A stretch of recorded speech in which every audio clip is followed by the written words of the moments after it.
Hello everyone. Our topic for today is 8259, that is programmable interrupt controller. Programmable interrupt controller, this is also a peripheral device that helps the microprocessor to handle the various interrupts. This is the block diagram of 8259 or programmable interrupt controller.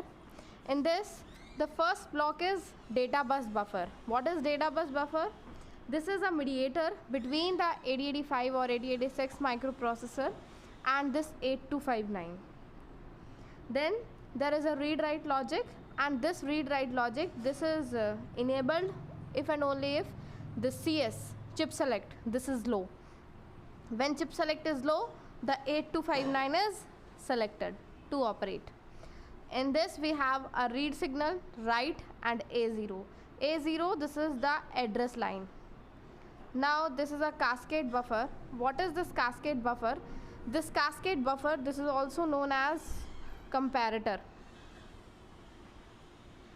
What happens when there are more number of interrupts, then we require multiple 8259 pins, and in that case this cascade buffer allows to use other pins as well. Other pins as well means to combine other 8259 chips with this, and in that case the main 8259 chip that is connected with 8085 or 8086 microprocessor is considered as the master 8259 pin, and all those 8259 chips that are joined or merged with the master 8259 with using this cascade buffer are known as the slave 8259 chips. Clear? So in this way any 8259 can work in two modes, either in master mode or slave mode. Master mode means that 8259 chip that is operating with 8085 or 8086, that means that is directly linked with the 8085 or 8086 microprocessor, and slave 8259 chips are those 8259 chips that are joined with this master 8259 chip using this cascade buffer. Now we have a control logic. What is this control logic? This is the center of this 8259, and this block, control logic block, this controls all the blocks of 8259. Then we have these three registers and one priority resolver. First is interrupt service register, then interrupt request register, and then IMR, interrupt masking register. In exam you may find a question like define ISR, define IRR, define IMR. This is ISR, this is IRR, this is IMR. So ISR is interrupt service register, IRR is interrupt request register, and IMR is interrupt masking register. What happens? Interrupt request register, this register holds the interrupts, all the interrupts. Then we have a priority resolver. What is the task of a priority resolver? All the interrupts that are stored in this interrupt request register, this priority resolver assigns priorities to them, and the interrupt with the highest priority is sent to interrupt service register to get processed. So in this way interrupt service register always contains the currently being executed interrupt. Okay, then we have a interrupt masking register. What is this? It stores the interrupts which have to be masked, and these interrupts are already accepted by the 8085 or 8086 microprocessor. Clear? I'm again repeating, this is the data bus buffer, this is a mediator between the microprocessor and the 8259. This is the read-write logic. Read-write logic is enabled if and only if CS is low, and if CS is low, that means this 8259 is operating. Read-write, these are the two operations. A0, this is the address line, the address of the interrupt. This line will always carry the address of the interrupt. Then we have a cascade buffer. I said any 8259 can work in either master mode or slave mode. Master means the one that is directly connected to the microprocessor, and slave means those 8259 chips that are joined with the master 8259 chip using the cascade buffer. Okay, the CAS0, CAS1, CAS2, this is the cascade inputs, or you can say these are the cascade pins that allows the other 8259 chips to be merged with this 8259 chip. Now you can see this SPEN. What is this SPEN? SPEN is slave program, slave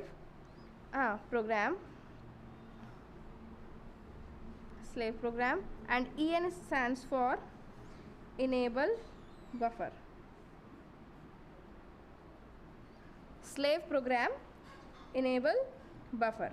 When this SP pin, this is high, that means the 8259, this is working in master mode, and when this is low, this is working in slave mode. Clear? Coming to this enable buffer, there are two things. One is non-buffered mode, other one is buffered mode. Non-buffered mode and buffered mode. What is this? In non-buffered mode, this SPEN pin, this specifies whether there is a master mode or it is a slave mode.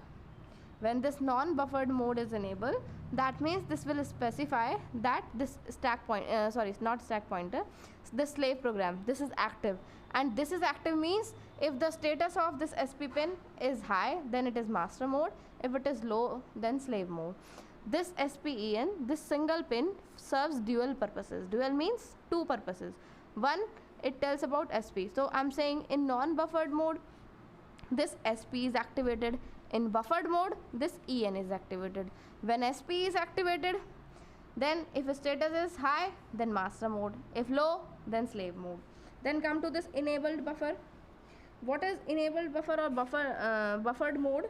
In buffered mode, the pins CAS1 and CAS2, these are used, okay, as an output to the data bus.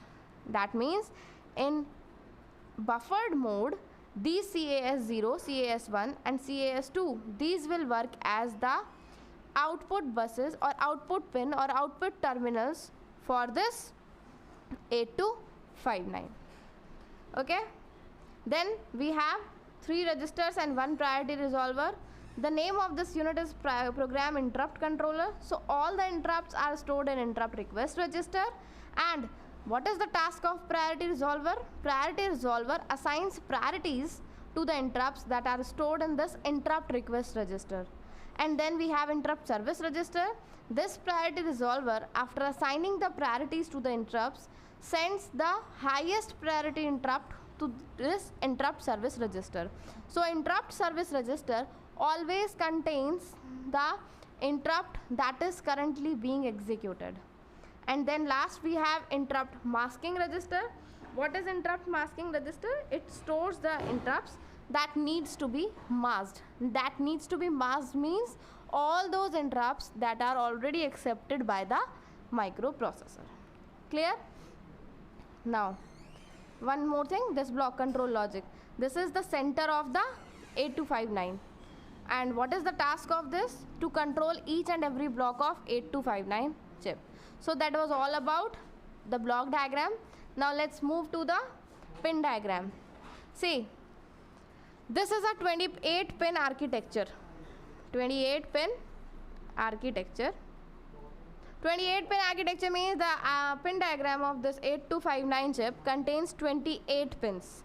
But if you count here, these are not 28, these are 21. See, 1, 2, 3, 4, 5, 6, 7, 8, 9, 10, 11, 12, 13, 14, 15, 16, 17, 18, 19, 20, 21. I'm saying 28 pin, but I have mentioned 21. See, I know for you it is not possible to read or to learn all the pins. There are so many peripheral devices, plus you have 8085, 8086. So what we do, हम क्या करते हैं, हम उसका simplified pin diagram बना लेते हैं. I have not mentioned pin numbers here. हमने simply क्या किया, pins हमने बता दिए हैं. ठीक है, आप देखो 21, we counted 21, but I have mentioned D0 to D7 here. D0 to D7 means 8 pins, and I have mentioned only 1. So how many are remaining? 7. So 21 plus 7, 28. This is the simplified pin diagram where I have not mentioned the pin numbers. I have only explained that these are the pins of 8259. In exam, you can draw this diagram as well. So VCC plus 5 voltage, ground, D7 to D0. This is the bidirectional data bus of 8259. Then we have CS. CS means when this is low, the 8259 is selected. Then write is the operation. Read is also an operation. A0, I said that this is a address. This is an address line that carries the address of the interrupt. INTR, interrupt request. INTA, interrupt acknowledge. Then we have SPEN. I said SPEN, there are two modes, non-buffered mode and buffered mode. This single pin, this is serving dual purposes, SP and EN.